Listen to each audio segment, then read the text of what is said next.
In a world where reboots and sequels reign supreme, where CGI runs rampant, and where the magic of practical effects is often overshadowed, these cinematic gems transport us to an era when VHS tapes ruled our living rooms and going to the theater was an event in itself.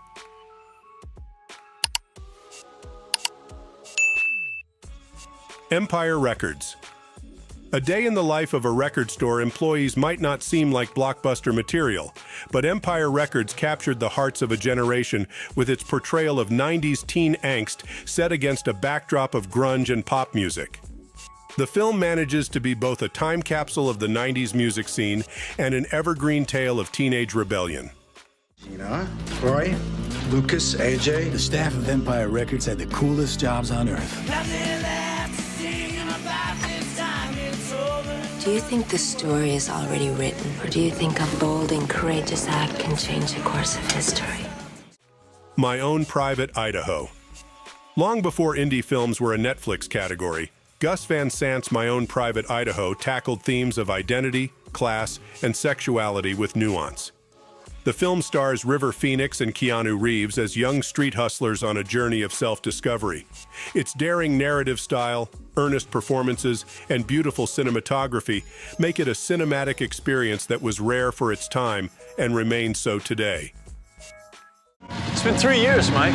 Yeah, almost 4 years. That's a long time. And then I have to think of you and what a degenerate you are. Don't think that, Father. Hey, Mike! Mike, over here!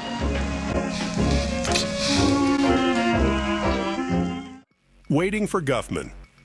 This mockumentary-style comedy about a small-town theater group putting on a historical pageant is Christopher Guest at his best.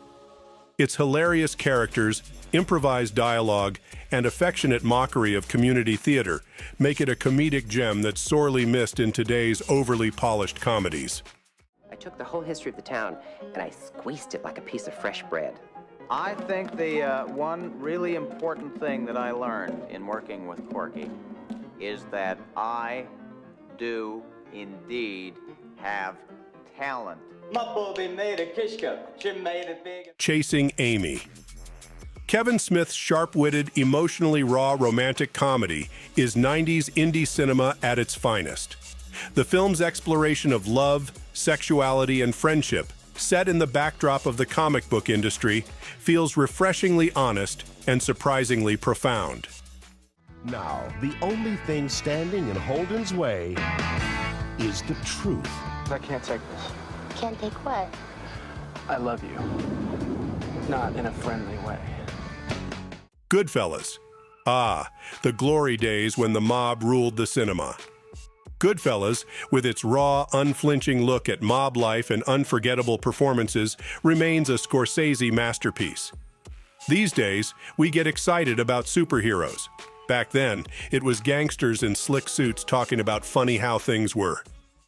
Here's an arm. Very funny, guys. Here's a leg. Here's a wing.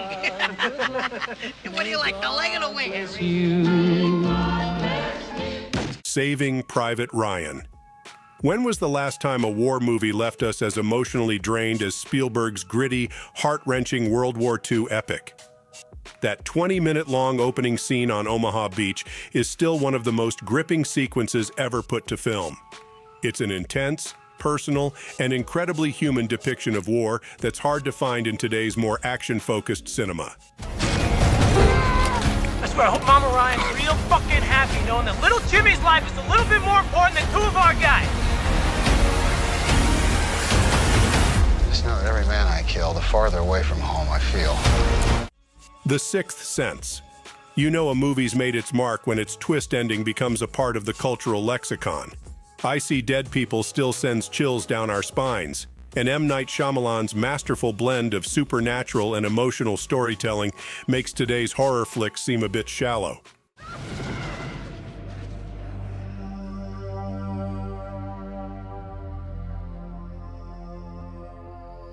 They want me to do things for them. They know that you're one of these very rare people who can see them, so you need to help them. Trainspotting. A tale of drug addiction might not sound like a jolly good time, but Danny Boyle's Trainspotting, with its unforgettable characters, inventive visuals, and pulsating soundtrack, is hard to forget. It's a raw and brutally honest story that's more daring than most of what we see today.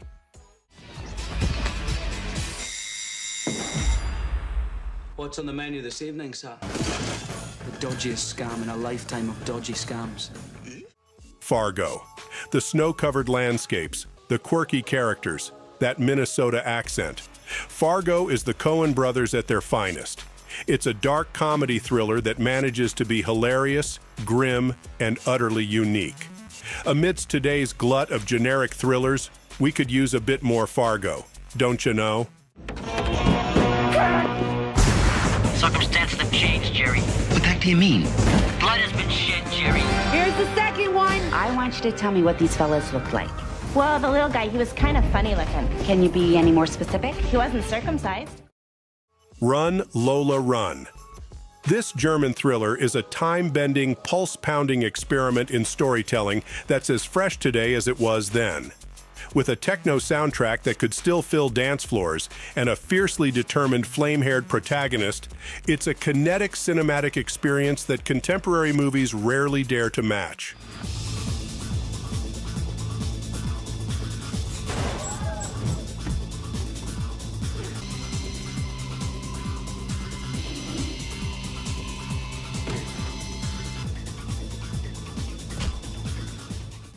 Dumb and Dumber.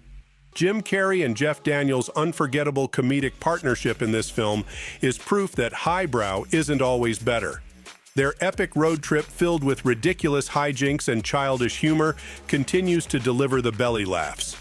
We miss when comedies didn't have to be ironic or clever to be fun. Sometimes, you just need a good pull-my-finger joke. We're really doing it though, aren't we, buddy? Lloyd, what are you doing? It feels like you're running at an incredible rate, Harry. My car died and I'm late for a luncheon. Saddle up, partner. Want to hear the most annoying sound in the world? The Fifth Element. Long before Guardians of the Galaxy tried to corner the market on weird sci-fi, The Fifth Element was blending futuristic settings, eccentric characters, and outlandish fashion into a unique package. Who can forget the unforgettable opera performance or Chris Tucker's Ruby Rod?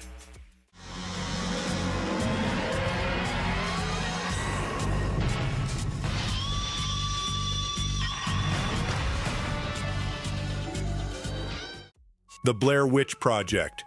With all the found-footage horror movies that followed, it's easy to forget how groundbreaking The Blair Witch Project was. Shot on a shoestring budget, this eerie indie film made us believe in the power of suggestion and shaky camcorders. It taught us that real terror isn't about jump scares, but about dread-filled anticipation. We're here now. I just want to apologize to Mike's mom and Josh's mom and my mom. Office Space. This comedy by Mike Judge took aim at corporate culture and the 9-to-5 grind with memorable flair. Who hasn't wanted to demolish their malfunctioning printer with a baseball bat? The movie's satirical look at office life remains a painfully funny reality check. That virus you're always talking about. The one that could rip off the company for a bunch of money. I'm not going to do anything illegal, Peter. Illegal? Samir, this is America. 10 Things I Hate About You. Oh, Heath Ledger, how you stole our hearts with your cheeky smile and singing antics in this smart, witty take on Shakespeare's The Taming of the Shrew. Its sharp script, unforgettable performances, and teen angst-filled romance make it a 90s classic. It's a rom-com that feels authentic, something we can't often say about today's glossy Netflix offerings. It's the movie that proves that for every girl, there's a perfect guy.